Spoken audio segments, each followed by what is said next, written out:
My husband asked for a divorce at my parents' funeral. Weeks later, I left him bankrupt. Please stay with me as I tell my story. And please, do not forget to support our channel by subscribing to our channel, liking our videos, and sharing your loved ones. Your support means the world to us. Now to our story. Poke.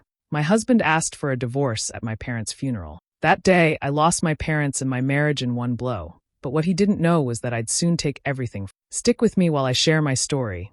And if it touches you, don't forget to support our channel by hitting that subscribe button, dropping a like, and sharing it with the people you care about. My name is Sarah Miller. I was 32 when my world fell apart. My parents had passed away in a tragic accident, and the pain of losing them was unbearable. They had always been my safe place, my guiding light. On the day of their joint funeral, I was barely holding myself together. The church was filled with flowers and soft music, but all I could feel was emptiness. I wanted comfort, someone to hold my hand, someone to remind me I wasn't alone. Instead, I got something far worse. Michael, my husband of 7 years, pulled me aside as we stood near the caskets. His expression was cold, not a trace of sympathy in his eyes. He didn't whisper words of support. He didn't tell me we'd get through this together. Instead, he looked at me with irritation, as though my grief was an inconvenience to him. With no hesitation, he told me he wanted a divorce. At first, I thought I'd misheard him. Who could be so cruel at a time like this? But he repeated it slower, sharper, as if to make sure I understood. He said my sadness was suffocating him. He said he couldn't deal with my constant crying, that I was dragging him down. His words cut deeper than the loss I was already facing. I had just buried the two people who raised me, and now the man who promised to love me through everything was choosing to walk away. I wanted to scream at him, to demand how he could be so heartless.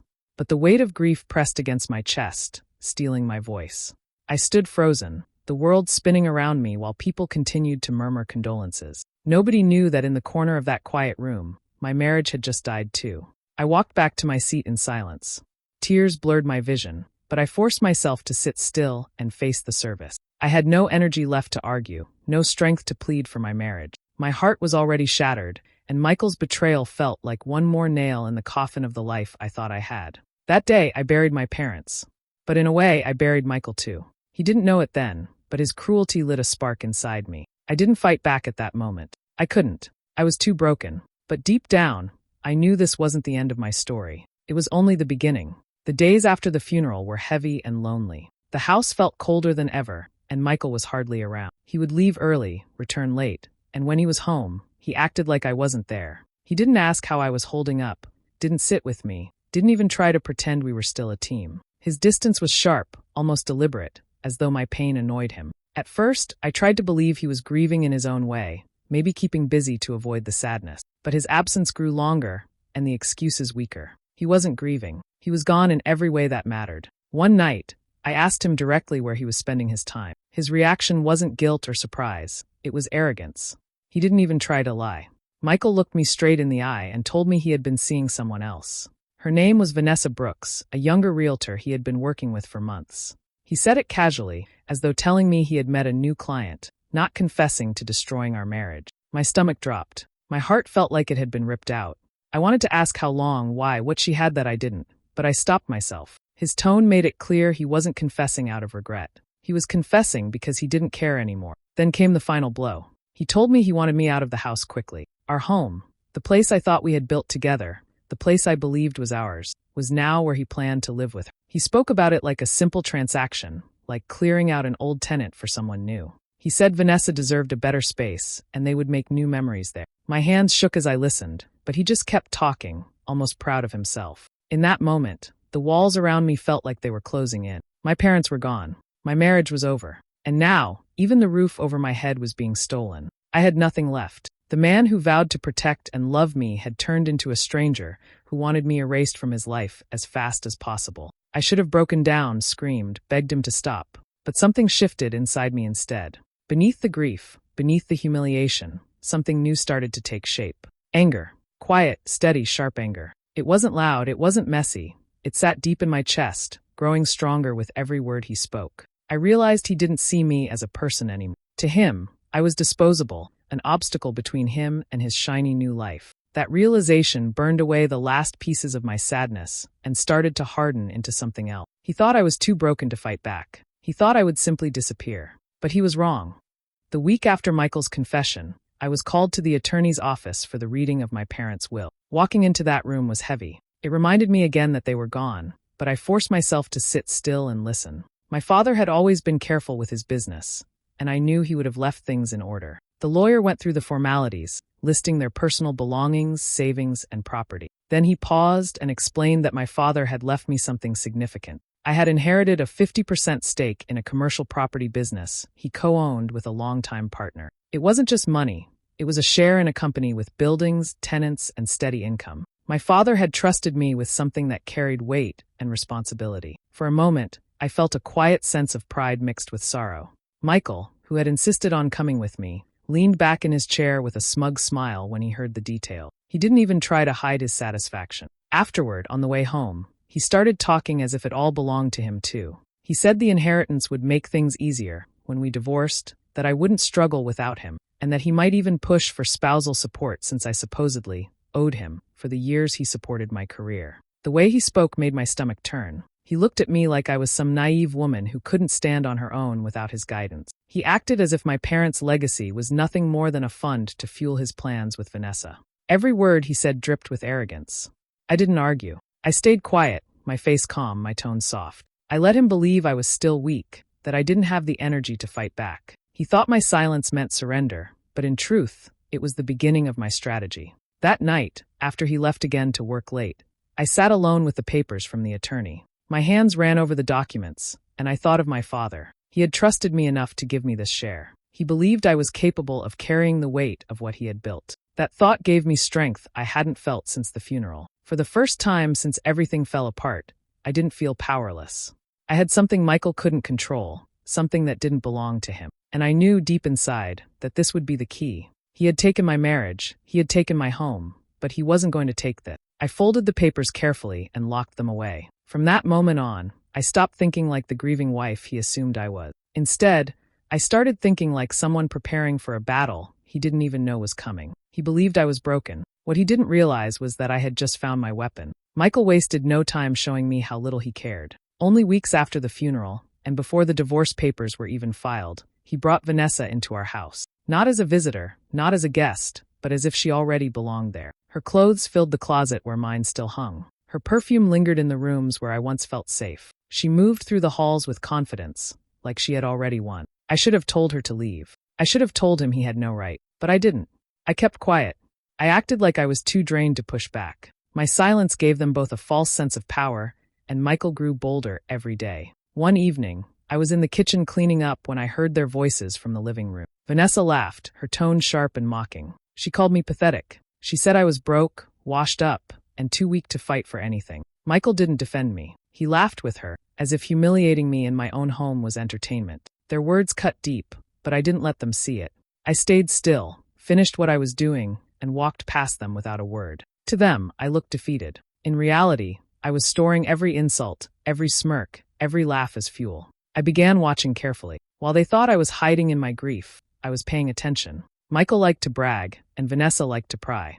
Together, they revealed more than they realized. Over dinners, over phone calls, and during his careless conversations, I started piecing things together. Michael wasn't the successful investor he pretended to be. His business was shaky, his debts were heavy, and much of his so-called success depended on appearances. I started digging deeper when I was alone. I checked files, old paperwork, and records he had left lying around. The more I looked, the clearer it became. He had overextended himself on risky deals. Properties he bragged about weren't fully paid for, and loans were stacked on top of each other. He wasn't building wealth, he was drowning in it, barely keeping the surface above water. Every discovery strengthened me. Every cruel word from Vanessa reminded me not to show my hand too soon. So I let them laugh. I let them think I was broken, a wife too weak to fight back. I kept my voice soft, my head down, and my movements small. They believed I had given up, that I was waiting quietly to be erased from the picture. But behind that mask of weakness, I was learning everything I needed. Piece by piece,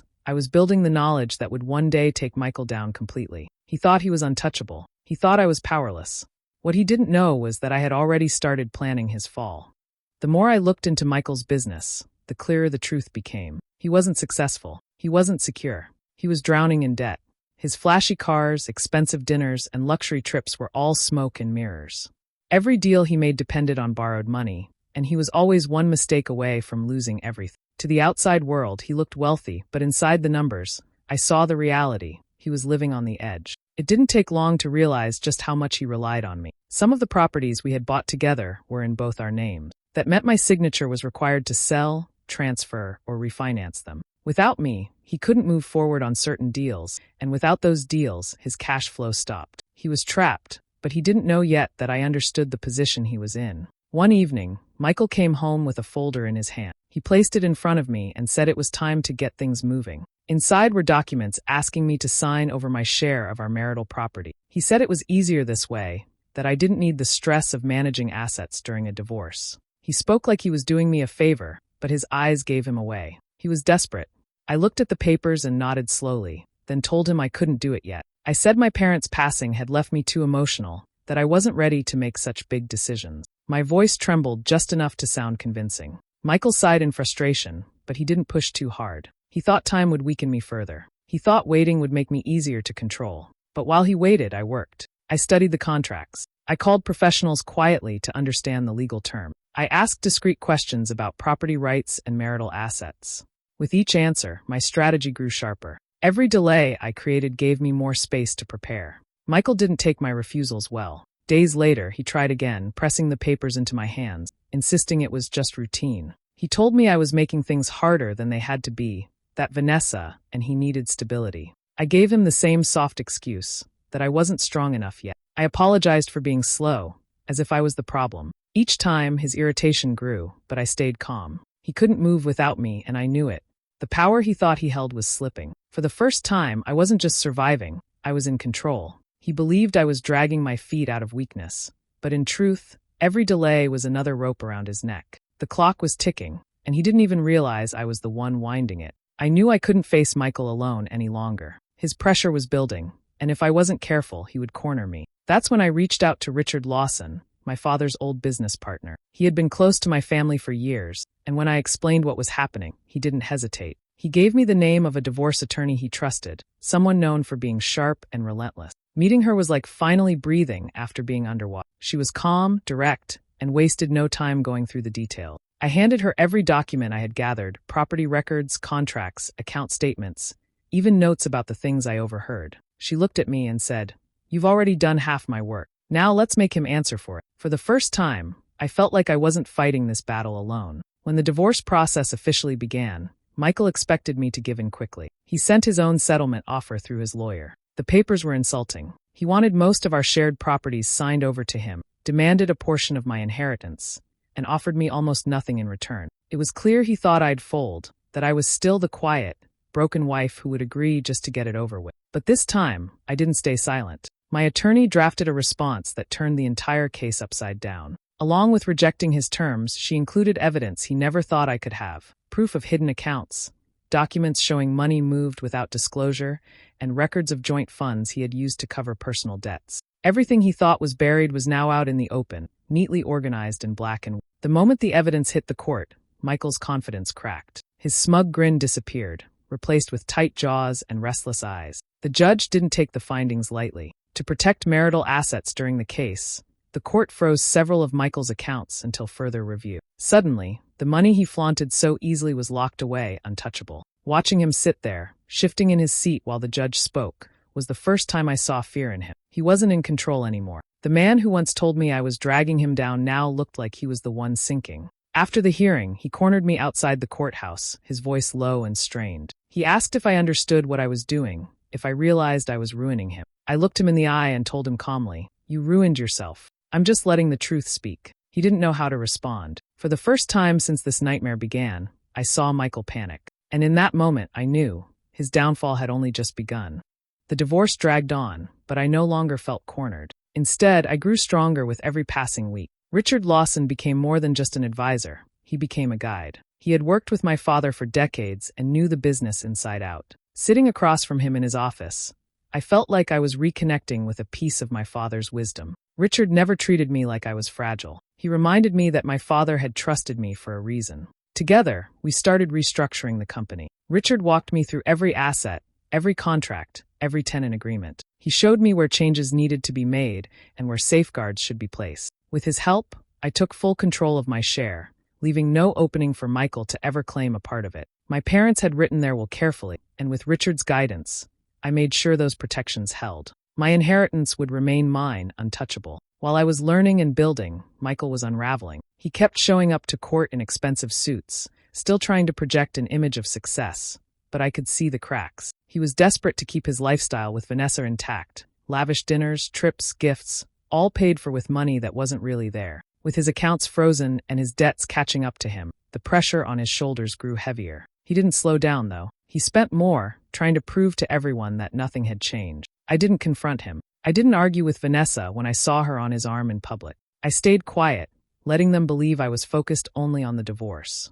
In reality, I was moving pieces he couldn't see. The more he bled money, the more secure I made my future. I reinvested parts of the business, strengthened contracts, and worked side by side with Richard to prepare for a stable foundation. There was a certain calm in watching him struggle. He thought appearances would save him, but every dollar he wasted was a rope tightening around his own neck. I didn't need to expose him further. All I had to do was wait. His own choices were working against him. At night, I would sit quietly with the company files spread across my kitchen table. I remembered my father's steady voice teaching me lessons about responsibility, about protecting what mattered. I felt closer to him than I had since the funeral, as though I was honoring him by refusing to let Michael tarnish what he built. Michael believed he was still in control, but the truth was the opposite. The inheritance he had counted on was locked away from him forever. His debts grew, his image cracked, and his pride blinded him from seeing how fast he was falling. And I was there, watching, prepared for the moment when everything he clung to finally slipped out of his hand. The day of the divorce hearings finally arrived, and by then I was ready. I had walked into the courthouse before feeling small and afraid, but this time was different. I had evidence, I had an attorney who fought for me, and I had truth on my side. Michael, on the other hand, walked in with the same smugness he always carried, dressed in a tailored suit as if appearances could erase reality. Inside the courtroom, the details began to unfold. My attorney presented clear proof of his infidelity. Emails, messages, and even photographs showed his relationship with Vanessa long before he ever asked me for a divorce. The judge listened carefully, unimpressed with Michael's attempts to justify his actions. His arrogance faltered the moment his own words were read aloud, exposing his lies. Then came the financial side. My attorney laid out the records of hidden accounts and reckless spending. It was undeniable. Michael had taken joint funds and poured them into risky deals, covering personal expenses while pretending everything was stable. He tried to deny it, but the paper trail told the truth. When he attempted to explain, his statements clashed with the evidence, making it clear he was lying under oath. The judge's expression grew more stern with each contradiction. By the time both sides had spoken, the outcome was obvious. The judge ruled firmly in my favor. My inheritance, safeguarded by my parents' will, was declared completely separate from the marriage and beyond Michael's reach. The marital home, the place he had so casually tried to hand over to Vanessa, was awarded to me. And because of his misconduct, he was ordered to cover my legal fees. Every advantage he thought he had crumbled in that single ruling. Michael's face told the story better than words could. The color drained from his skin, his jaw clenched, and his eyes darted nervously toward Vanessa, who sat at the back of the room. She didn't smile at him. She didn't comfort him. She barely looked at him. In the days that followed, the distance between them grew clearer. Vanessa had been drawn to his image of wealth and power, but with his accounts frozen, debts exposed, and judgment against him, there was little left to admire. She stopped appearing at his side in public, and soon, whispers spread that she was spending her time with someone else, someone more stable. The real estate community, once eager to work with Michael, began to pull away as well. His reputation took a hit he couldn't repair. Investors didn't want to be tied to someone who had been caught lying in court, hiding assets, and failing to manage his own finance. Doors that once opened easily for him were now firmly shut. I walked out of the courthouse that day not just with legal victories, but with peace. I had my home, my inheritance, and the truth out in the open. Michael, who once thought he could crush me, was left watching everything slip away. And that was only the beginning of his fall. News about Michael spread faster than he could contain it. Investors who once trusted him with their money started pulling out one after another. The moment they heard about his frozen accounts and court rulings, they decided he was no longer safe to work with. Without their support, his projects stalled. Deals collapsed before they even reached the table. The image he had built of being untouchable fell apart piece by piece. Vanessa, who had once walked proudly by his side, began to disappear from view. At first, she made excuses, saying she was busy with work or family. Soon, those excuses turned into silence. Word reached me that she had already moved on to another man, one with deeper pockets and a steadier name in business.